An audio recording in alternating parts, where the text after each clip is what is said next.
Իհարկե շատ կարևոր իրադարձություն է տեղի ունեցել եւ Հայաստանի Հանրապետությունը Եվրամիության հետ ստորագրել է ռազմավարական գործընկերության օրակարգը եւ սա կարևոր փոփոխություն է եւ կարևոր զարգացում է մեր հարաբերություններում։ Ինչ վերաբերում է ներդրումներին, ակնհայտ է, որ օգոստոսի 8-ի Վաշինգտոնյան համաձայնություններից հետո եւ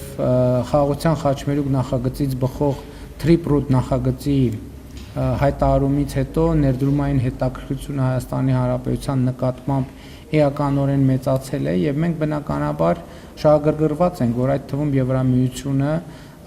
ենթակառուցվածքային ծրագրերին ունենա շատ կոնկրետ մասնակցություն եւ ներկայություն, բայց նաեւ տեղյակ եք, որ մեր համագործակցությունը միայն տարածաշրջանի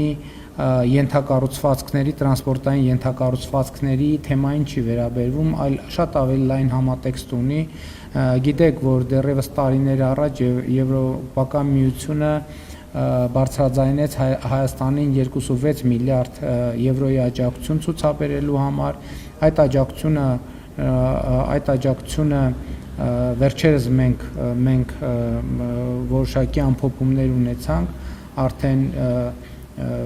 եթե հիշողությունս չի դավաճանում 500 միլիոն եվրոյից ավել ներդրումներ արվել են Հայաստանի Հանրապետությունում, այդ թվում բանկային համակարգի միջոցով մասնավոր հատվածին վարկավորման ճանապարհով եւ այդպես շարունակ եւ Եվրամիության հետ մեր հետագա հարաբերությունները խորանալու են, զարգանալու են եւ իհարկե Խաղաղության խաչմերուկում, այդ թվում Triplet նախագծի շրջանակներում մենք ակնկալում ենք Եվրամիության կոնկրետ ներդրումային ծրագրերը եւ մասնակցությունը։ Ուզում եմ ասել նաեւ մինչ այլոց, որ մենք շարունակում ենք մեր ակտիվ աշխատանքը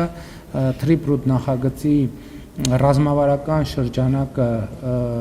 ճշգրտելու ուղղությամբ մենք փաստաթղթերի վրա աշխատում ենք եւ ես կարող եմ ասել, որ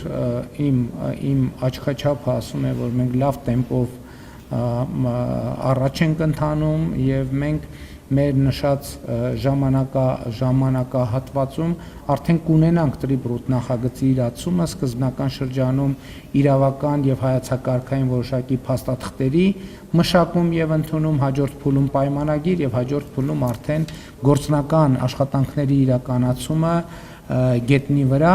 Ինչ վերաբերվում է Շանհայի համագործակցության կազմակերպությանը, գիտեք, որ մենք հետաքրքրություն ունենք դառնալ կազմակերպության անդամ եւ նաեւ Չինաստանի հետ ռազմավարական գործընկերության փաստաթուղթ ստորագրեցինք եւ կարծում եմ, որ Չինաստանը նույնպես մեր շատ հուսալի եւ կարեւոր գործընկերն է բոլոր ուղղություններով եւ մենք շահագրգռված ենք Չինաստանի հետ մեր հարաբերությունները եւ Շանհայի համագործակցության կազմակերպության հետ մեր հարաբերությունները զարգացնելու եւ խորացնելու ուղղությամբ։